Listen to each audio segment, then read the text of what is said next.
Hi, my name is Robin Barrick Eddington, and today what I would like to talk about is my PowerPoint in relation to my final graduate paper for SERP504. And the title of my paper is Underrepresentation of Girls or Overrepresentation of Boys. Are the needs of both sexes being neglected in American schools? And just to kind of give you an idea, I originally started the semester with the idea of tackling or answering the question, why did boys outnumber girls within special education?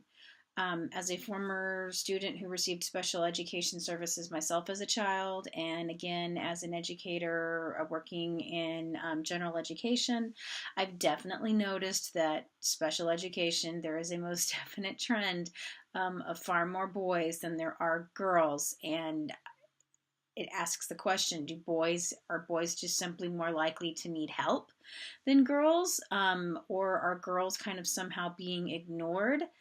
Or is it a combination of both? Or are there any number of factors that could be affecting this that we don't even realize? So I just kind of wanted to take a look at this issue. Certainly my paper is nothing conclusive. It is a huge, massive question, which for me, more than anything, only seemed to kind of raise more questions than it answered, but it definitely got me to thinking, and I hope that it does the same for you as well. Within special education, again, as I was saying, there is a considerable gender ratio imbalance or difference within special education services. And basically that when you have the 1997 amendments to the Individuals with Disabilities Education Act, or IDEA, if you will, included within it was a new requirement for states to collect data by ethnicity and race. And that was to address growing concerns that there was, again, disproportionality of minority students in special education, which is, again, definitely another area of concern, but one that was neglected once again was the disproportionality of male to female students. And as such, there is still, at this time, in December of 2014, no mandate from the federal government to collect or disseminate data on the gender of students receiving special education services. So therefore, you were rather left to trying to figure out to what extent possibly that that the ratio of male to female students, it's not an exact science, because again, different states approach it differently, different categories are used. However, best guesstimates, the ranges, if you will, you're looking at about 1.5 to every every 1.5 boy to every one female student within special education, to a 3.5 to 1 female student, just depending upon the various categories and types of disabilities. So again, a definite favoreness of male to female there. Also, furthermore, a 1998 U.S. Department of Education study does concede that students receiving special education services at the secondary level, so we're basically talking middle school, junior high, and high school more or less, that about 2/3 of these students were boys, so that for every 3 students receiving special education services, 2 of them would be males. Definite imbalance there. Also, furthermore, boys are more likely to be diagnosed with an autism spectrum disorder, with approximately 4.3 boys to every 1 girl being diagnosed with some form of the disorder. And that's a pretty sizable discrepancy right there. And it raises the question again, are autism spectrum disorders more likely in males, or are they underdiagnosed in females, or is the answer possibly both, somewhere in between? I don't have that answer for you here today. That's again another definite hot topic within the field of autism, but to let you know that the question is being asked, although no one has certainly come up with a definitive answer. and that really across most categories of students age 17 and under with learning disabilities or disabilities of any type really, there were only two categories in which girls were found to outnumber boys, and these would be separation anxiety and selective mutism.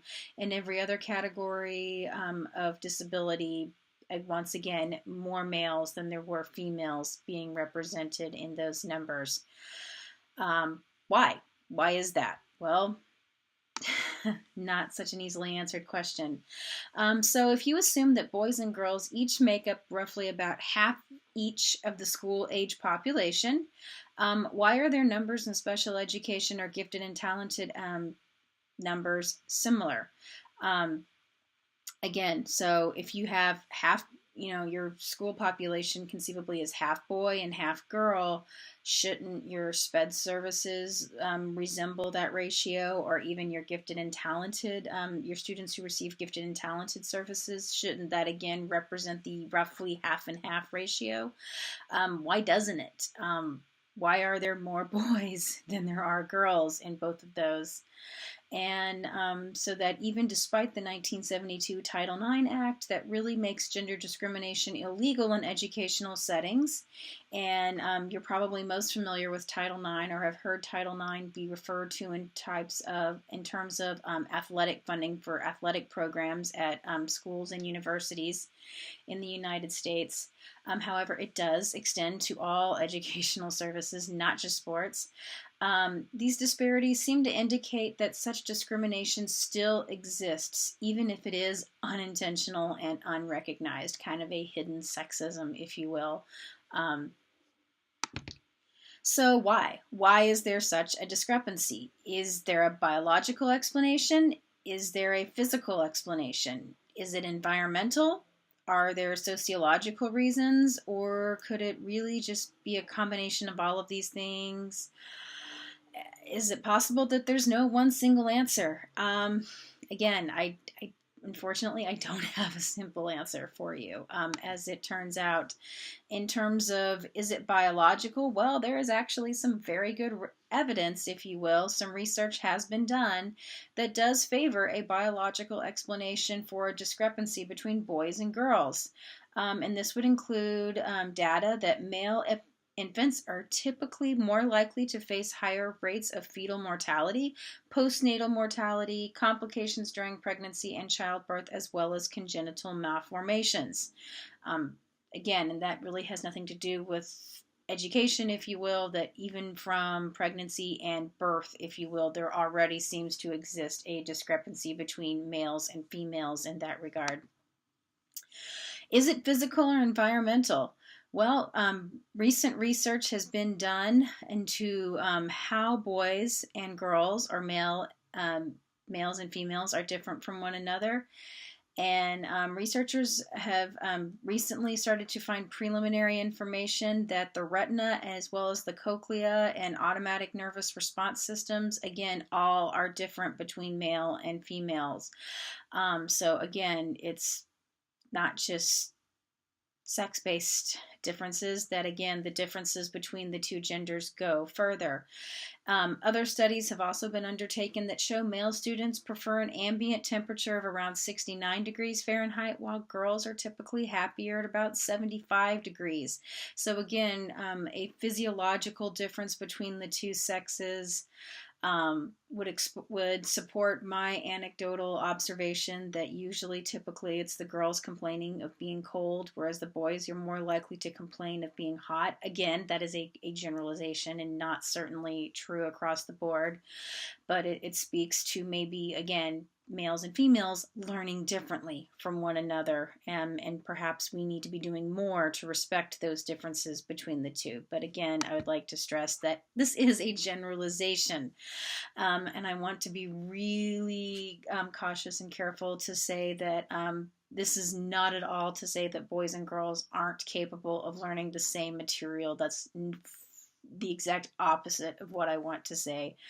I'm just asking the question that really, is it possible that boys and girls really learn quite different from one another? And in ignoring this and assuming that they both learn exactly the same, and they both are hardwired the same and act the same and talk the same and look the same, and et cetera, et cetera? Are we really creating environments that are not as suited to their educational needs as they could be? And so, to bring this back to my original question, why the gender disproportionality in special education? Are we forcing some kids into special education who don't necessarily need to be there? Because again, they don't fit into this model that has been designed before we had better research to back up. And in doing so, are we losing other kids in this shuffle? Are we over-identifying males and under-identifying females? That would be a question that I feel is worth asking. Sociological. The data of special education referrals, again, clearly demonstrate that more boys than girls receive special education referrals. So we're not even talking about whether or not they've been approved to receive such services, that to just begin that process. And why is that? Is it because this process favors boys?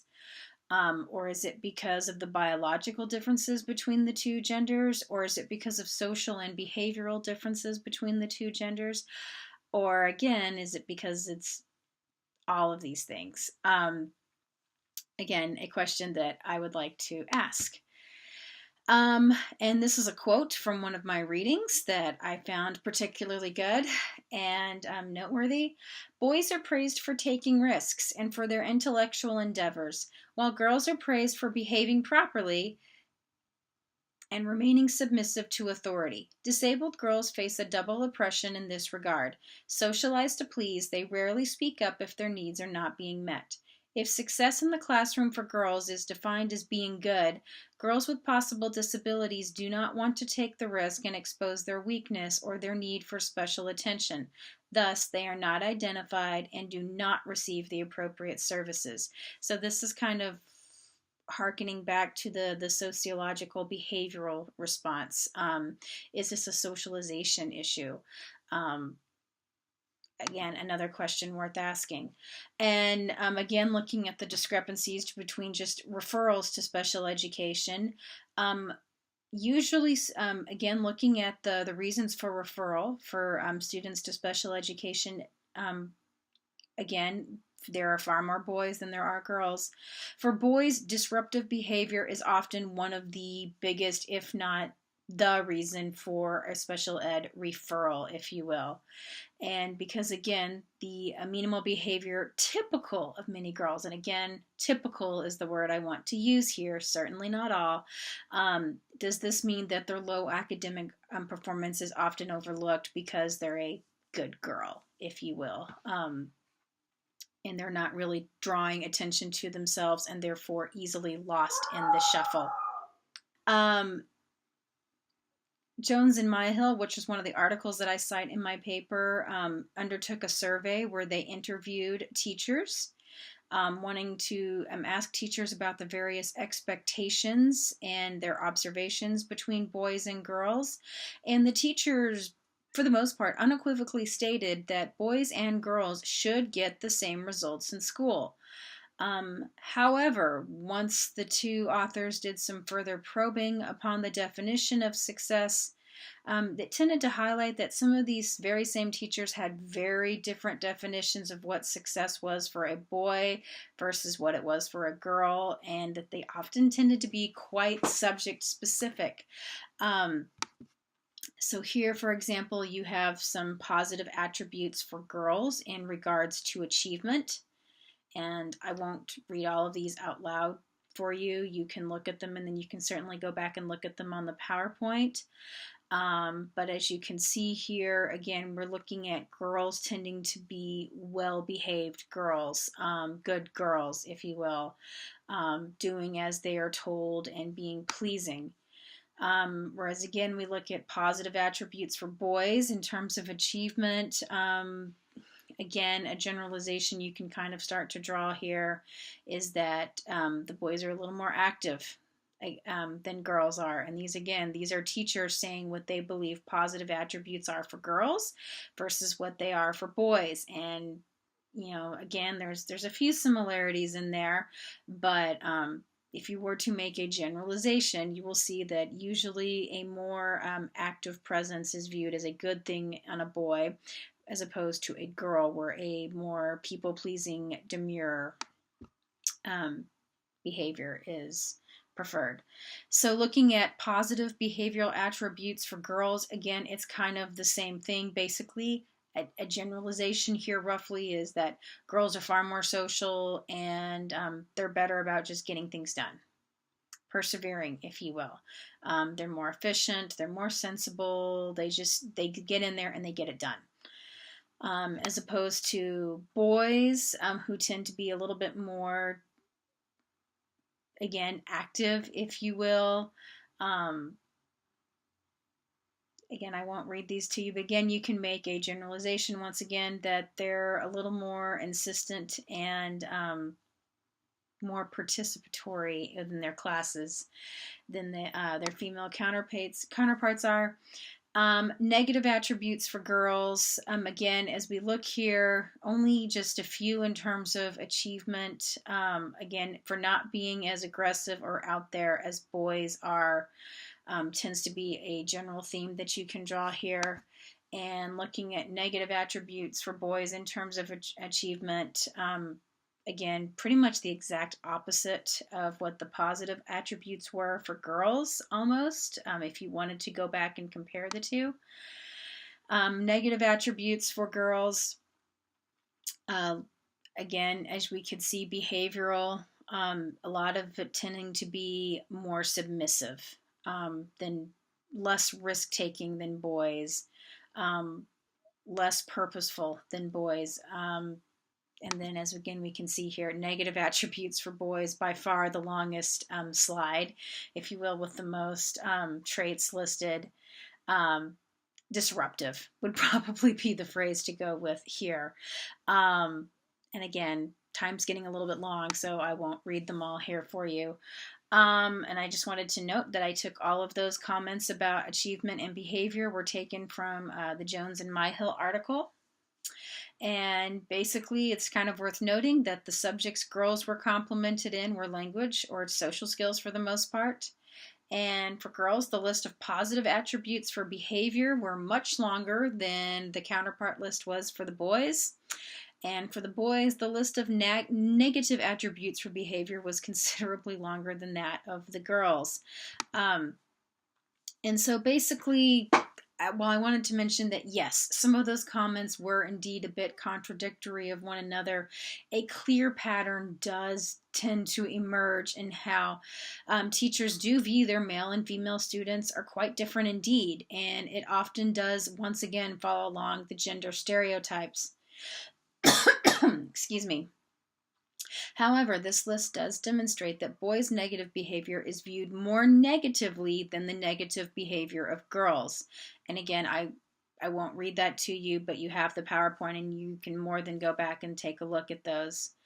And it's my belief that really that this is undoubtedly cause for many of the discrepancy of gender roles within special education referrals, as well as why I included this list. If you were kind of curious as to why do boys receive more referrals than girls, I feel that a lot of that rationale can be seen within that list. That there will tell you that, yeah, boys probably are a bit more disruptive, tend to have behaviors that are more attracting of attention to themselves, and more likely to merit a special education referral as opposed to a female student. I did want to talk briefly about gender differences within GT, gifted and talented education. They are often considered by many to be a branch of special education because they both serve unique segments of the population, and they both require identification and assessment for placement into said programs. So again, they do, by many school districts, are considered to kind of be related. It is indeed noteworthy to consider that, again, just as in special education services, girls are again underrepresented,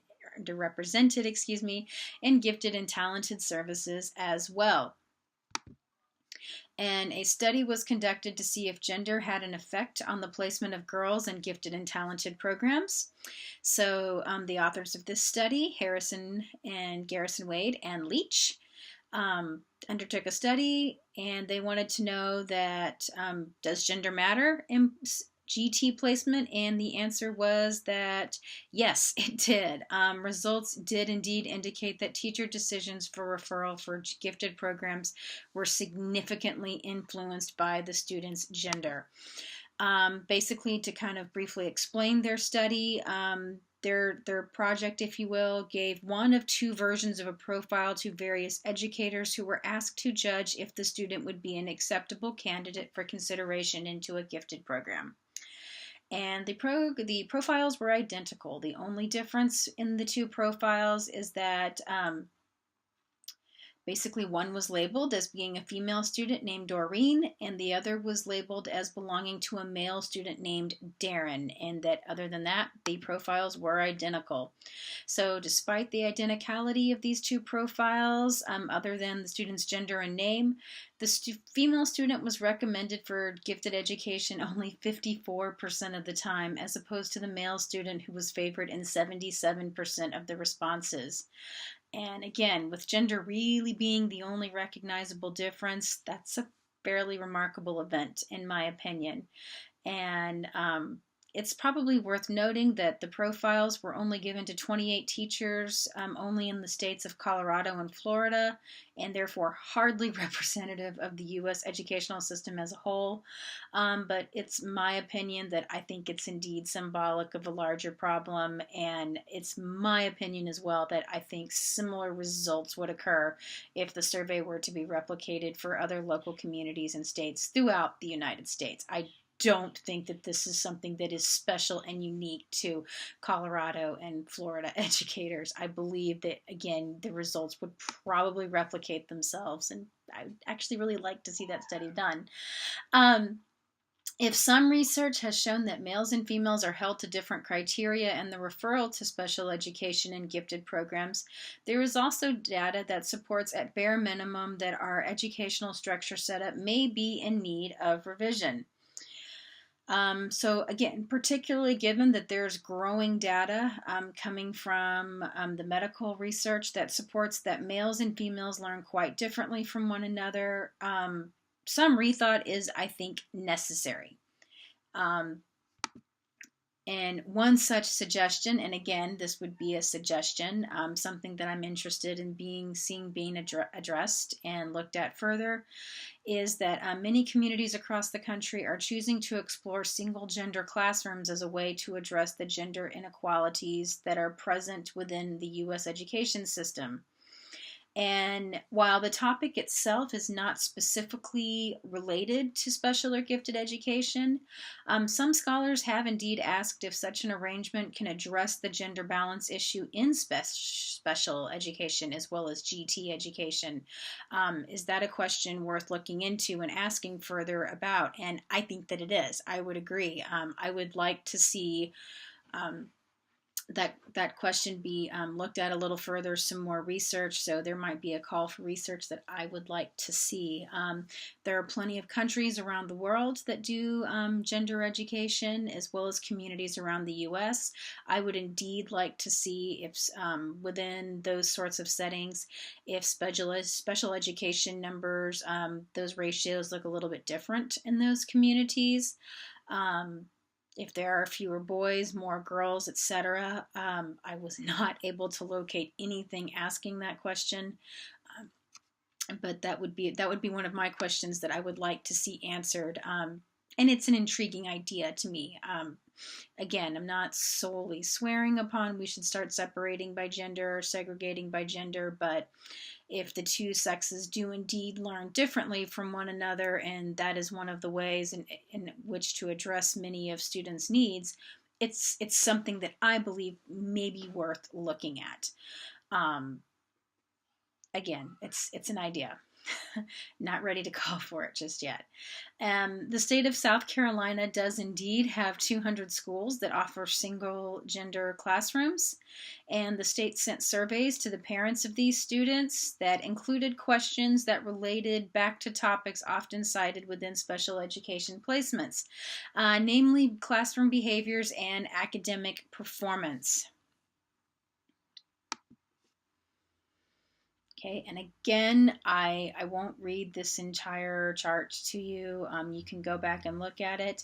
But as you can see, basically the percentage of students who responded strongly to agree, disagree, strongly agree, or somewhat agree to whether they saw improvements from being in a single gender classroom tend to outweigh those who were neutral or against their experiences in a single gender classroom. So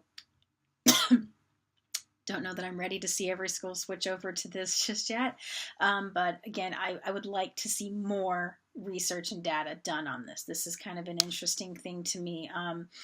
The respondents said that they felt that their behavior was better, that they participated more in class, they had a better attitude in school, they completed their homework more often, and they completed their schoolwork more often. Or if there were other factors that influenced those decisions. So my conclusion is that the aim of this paper and presentation have really strived to show that there are multiple factors at play in determining who receives special education or gifted and talented education services. And really, as there are so many different factors, that I would like to see multiple solutions to address the problem, rather than just have the old standby of referring troublesome boys to special education as one way of solving that problem. I don't think that that's necessarily the best way to solve that problem. And furthermore, such research makes a strong argument that if boys are viewed differently from girls despite similar characteristics, it also stands to reason that further unacknowledged distinctions are made based on race, ethnicity, national origin, etc. And really, I think this is a topic that is deserving of more research, exposure, and discussion in various studies. And again, I just want to reiterate that there should be no one single approach to education. I think really this is part of our current problem within American education. We really seem to have taken a factory assembly line approach to education, and really given no other recourse, many teachers and schools are really left with little choice but to refer many students, typically boys, to special education, as the existing structure does not meet their needs. And this causes other students, namely girls, to be under-identified and really not receive the services that they need. So really, rather than just saying this hurts girls or this hurts boys, it's my opinion that I think it hurts everyone, and definitely some rethought is much needed. Thank you for listening to my presentation.